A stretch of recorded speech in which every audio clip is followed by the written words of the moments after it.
I'm excited about being with you today because we're going to talk about a lesson I think all of us can benefit from, particularly if we have a team around us that we're trying to grow and trying to walk with on this journey to accomplish our goals. I call this lesson today, Motivating Your Team. And I say this, to succeed, you not only need a product that solves a problem, and you need a good, growing team around you to help deliver that product, but you're also going to have to keep the team motivated. The fact is today, when we think about motivating a team, there's so many distractions, so many different ways we can suddenly drift or get off track. And so motivating your team is going to be one of those things you've got to constantly work at. The definition of a team is this. It's a group of people with different talents and abilities who come together to achieve a common goal. I remember that hearing that when Ben Franklin and them signed the Declaration of Independence, he supposedly looked up at his fellow patriots. He said these words, "We must all hang together, or most assuredly we'll all hang separately." Now, what he's saying when he signed that was basically this. We got to stick together behind what we're doing. This is our goal, to see a nation like this, so we have to all come together for it. My question is this.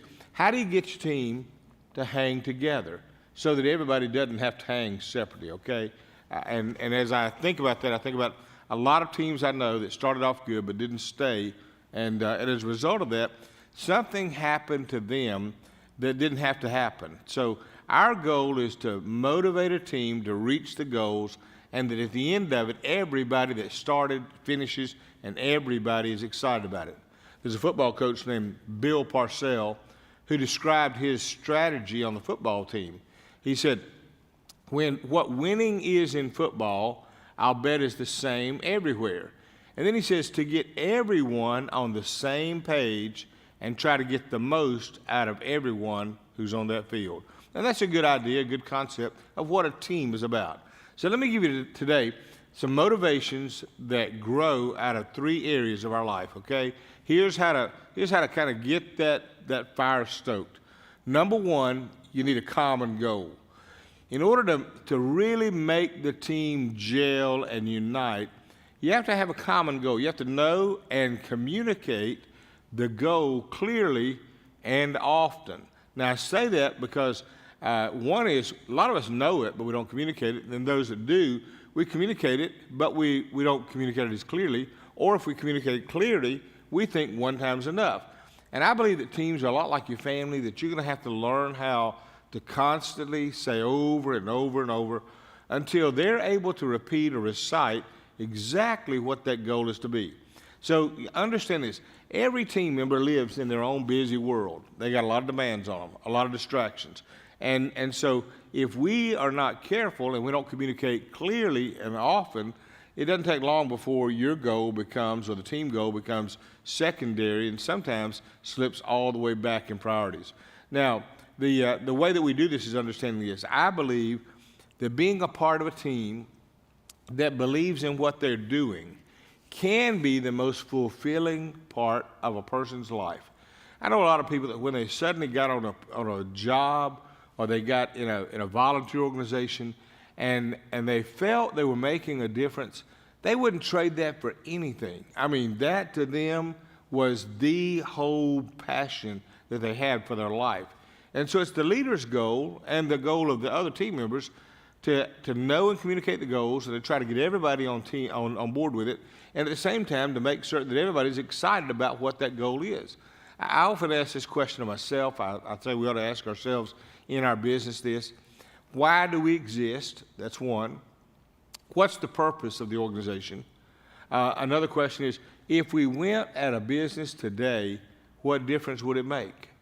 Who would be affected if we walked out of business or quit today? What void would we leave in our region or area or in lives if we left? And what need do we really meet of someone else?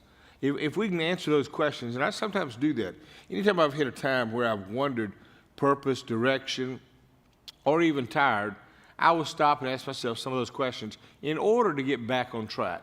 And the reason I say this, if you know that you bring solutions, if you know you matter, then the question's got to be for us, then what's stopping us from being our very best? what's our plan to be our best? If I really know I've got a great product, or I know I'm on a right mission, then why don't I just pour every single thing I have into that mission? And that's why I say we want to do that. One of my leadership hero gurus that I read is a guy named Jack Welch over at GE. And I remember a statement he made one time when he was talking about the businesses. When he stepped in, he found out that GE not only had their business, but about 400 to 500 other businesses, small businesses, some related, some not. And I remember that one of the first questions they said he asked was this. He said, I want to know where we stand in comparison to other businesses just like those. And he said, if we're not number one or number two in our business, then shut it down, get out of it.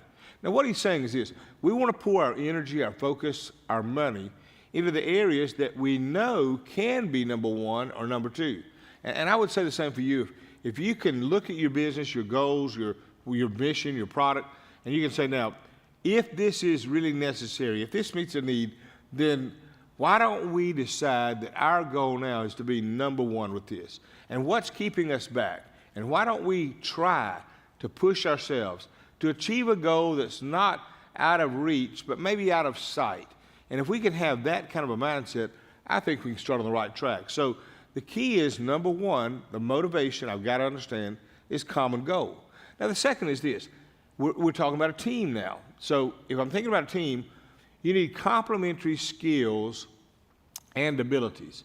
See, when you assemble a team, you have to do it according to the skills and the abilities that you need to achieve that common goal. And so you'll discover that there's going to be, everybody's got a gift. Your job now is going to be to find the people with the gift and put them in the right space. You can have the right people on a team. You can have good people on a team. But if they're not slotted right, they're frustrated and you never reach the goal. In fact, you know, in football, we probably see it probably as good as anybody about variety of people. You've got fast and tall receivers and ends. You've got broad and wide tackles and guards. You've got quick and very balanced backs. You've got kickers. You've got quarterbacks with great arms. You've got a whole variety of people that are not in the same size, not with the same skills, and not even in the same role. And yet, when they get together and accomplish what they do it because they worked well as a team. And the key is going to be putting those right people in the right place. Otherwise, if they're not, they put a lid on the team. So I say the first thing you need is a common goal. The second thing is you need complementary skills and abilities. And the only way you're going to do this, testing, learning, asking, finding out, watching, observing, what are the people on that team good at? What are they not good at? What is it that makes them win? What is it that makes them struggle? Where do they get a victory? Where do they seem to get a defeat or stay in that mode? And the more you observe them, the more you can say, now let me slot them into the right spot. Particularly in a team, if you've got enough to draw from, that's where you can really do some real impactful success, is by looking out and saying, I need this to get the goal, but guess what? I've got every one of those players that I'm going to need right here. And when you have that, it makes a big difference. The third is going to be this. I mentioned there's three motivations. The third is this. It's mutual accountability. Now, what I mean by that is every team member has to have in their heart and mind the desire that this is so important, and I have ownership, and I want to make certain that the people beside me are also pulling their weight. And there's a couple of things that we'll cover: time and deadlines, conflict, praise, celebration. Let me give you a few of those that help us with accountability. Number one is establish a timetable for results. Now, what I mean by that is whenever you set out to do your project, figure out what day are we going to execute that project.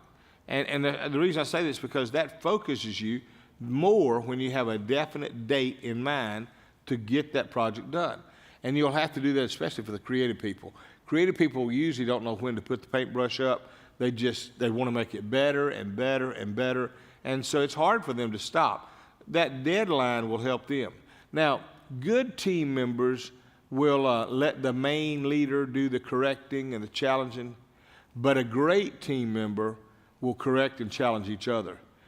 You know, you reach a certain level where if the team is correcting each other, challenging each other, getting synergy with each other, they don't need that leader to really be that hard or that driving or that big visionary.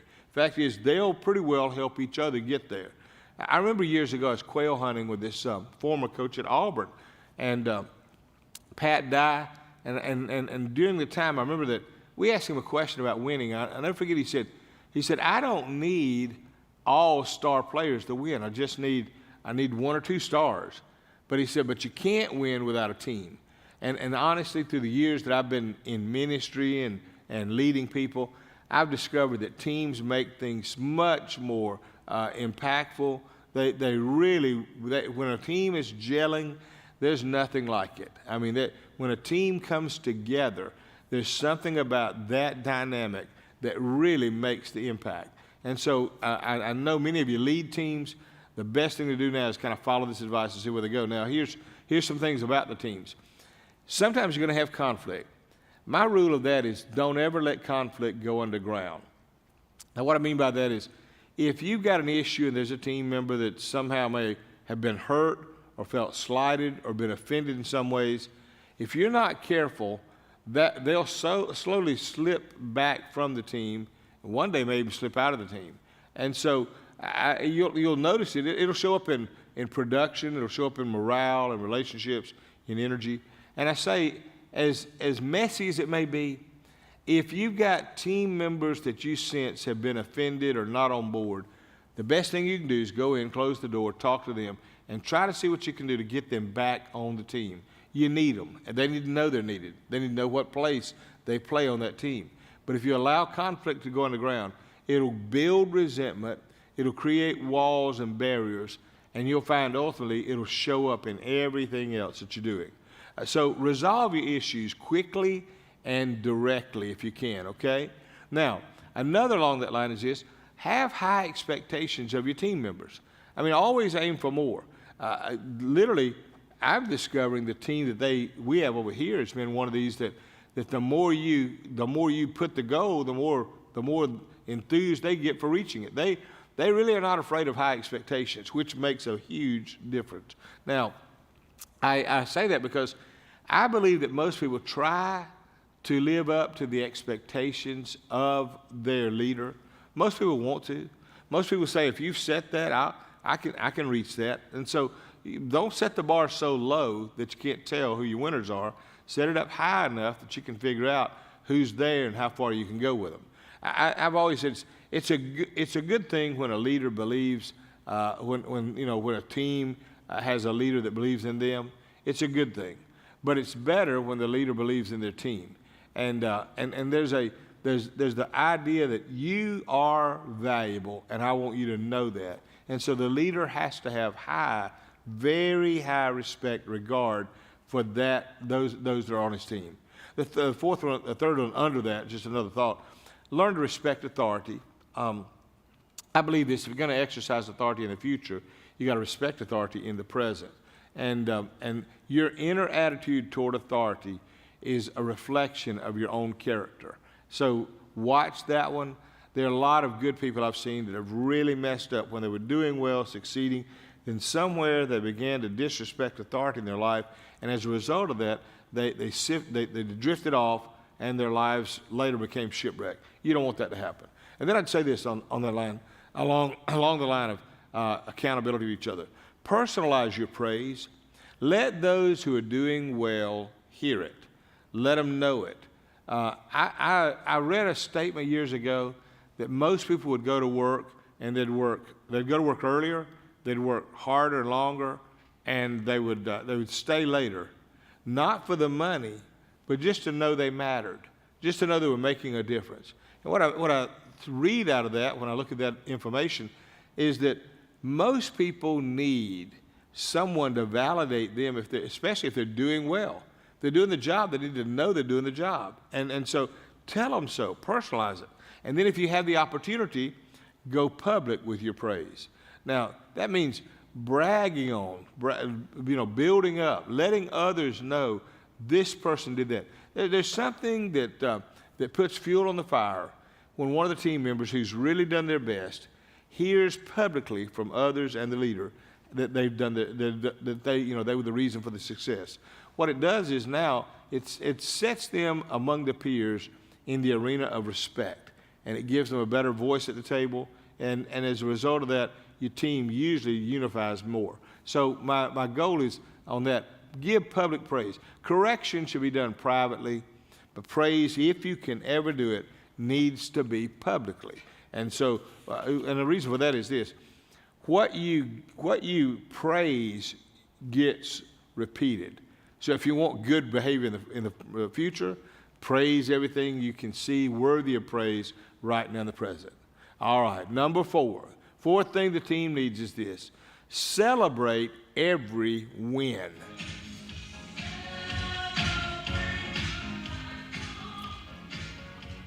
All right, you ought to remember that one now, hadn't you? Literally, it's this. I recently, and I think I got this from this thought, I recently watched an organization where there was a hard-charging leader, and I knew him and liked him, and he gets it done. And they set a 3-year goal in their organization to reach something, and then they reached it. And I noticed right after that, they went right into another goal. They never celebrated that. And I looked at that and thought, that's a bad mistake.